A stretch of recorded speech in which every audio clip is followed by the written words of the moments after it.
नमस्कार दोस्तों, next chapter में आपका बहुत स्वागत है। आई होप आप स्वस्थ होंगे, मस्त होंगे। आइए देखते हैं आज लाइन और एंगल के बारे में। तो स्टूडेंट, आज लाइन और एंगल जानने से पहले हम कुछ बेसिक कॉन्सेप्ट्स के बारे में बात करेंगे। पहला कॉन्सेप्ट है हमारा लीनियर पेयर एक्सियम।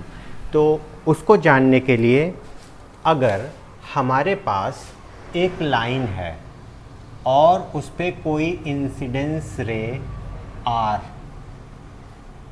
पड़ती है तो हमारे पास दो एडजेसेंट एंगल बनते हैं, एंगल 1 और एंगल 2, जैसा कि हम सब फिगर में देख सकते हैं।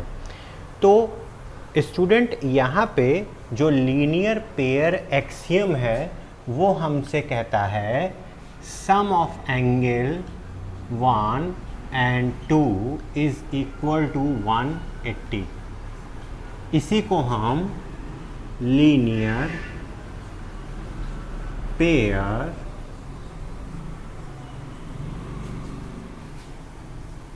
एक्सियम कहते हैं। ओके,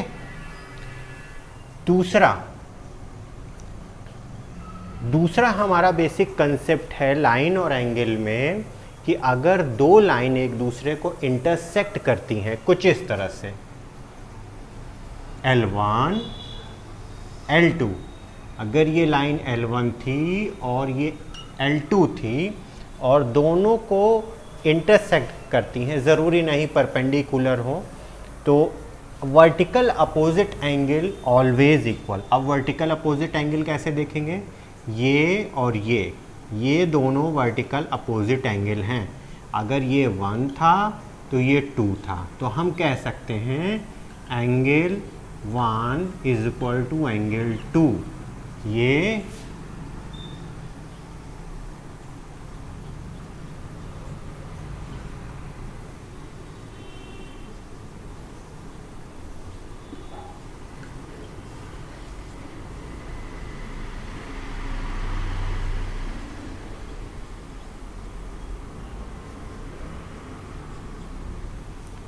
ठीक, एक एंगल और छूट गया, ये एंगल। अगर ये एंगल को हम लोग पकड़ेंगे तो ये वाले जो एंगल थे हमारे, अगर ये 3 था तो ये 4 हो जाएगा, यानी कि angle 3 is equal to angle 4। ये वर्टिकल अपोजिट एंगल हो गया। अगर यहाँ पे लीनियर पेयर का एक्सियम लगाया जाए L1 में तो क्या हो जाएगा? हम कह सकते हैं angle 1 plus angle 4 is equal to 180 and angle L2 में हम कह सकते हैं, L2 लाइन क्या है? ये है।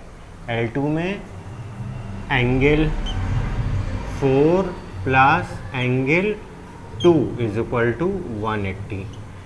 इसी तरह एंगल 2 में 1 और एंगल 3, एंगल 1 एंगल 3, क्योंकि 3 और 4 तो बराबर है, यहाँ पे हम और एंगल 3 भी कर सकते थे। ठीक है, एंगल 1 के जगह हम लोग एंगल 2 भी कर सकते थे। क्यों? क्योंकि ये वर्टिकली अपोजिट थे, एंगल 2। इसी तरह इसमें एंगल 4 देखें तो एंगल 4 को रिप्लेस किया जा सकता था और एंगल 3, और एंगल 2 को हम लोग रिप्लेस कर सकते थे एंगल 1 से। ओके,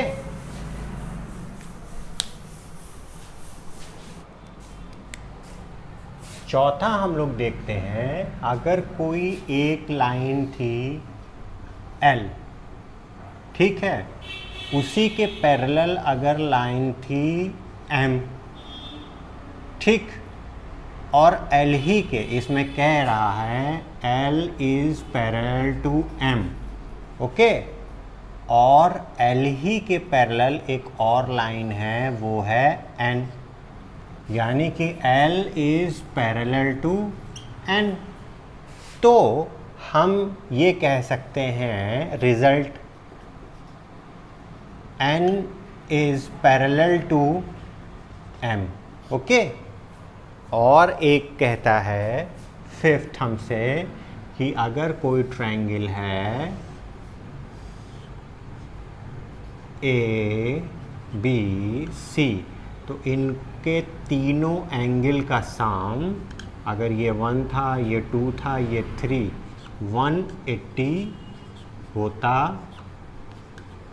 है। ठीक।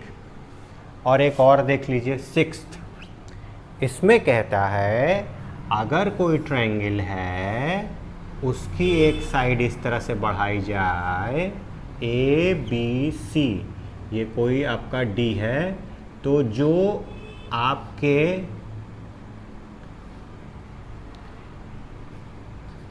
इंटीरियर एंगल होते हैं अपोजिट, उनका सम, जो ये बाहर वाला एंगल होता है उसके सम के बराबर होते हैं। यानी कि ये जो एंगल है इसको अगर आप डिनोट कर दीजिए x से, तो x is equal to angle 1 and angle 2। ठीक है, ये हो गया।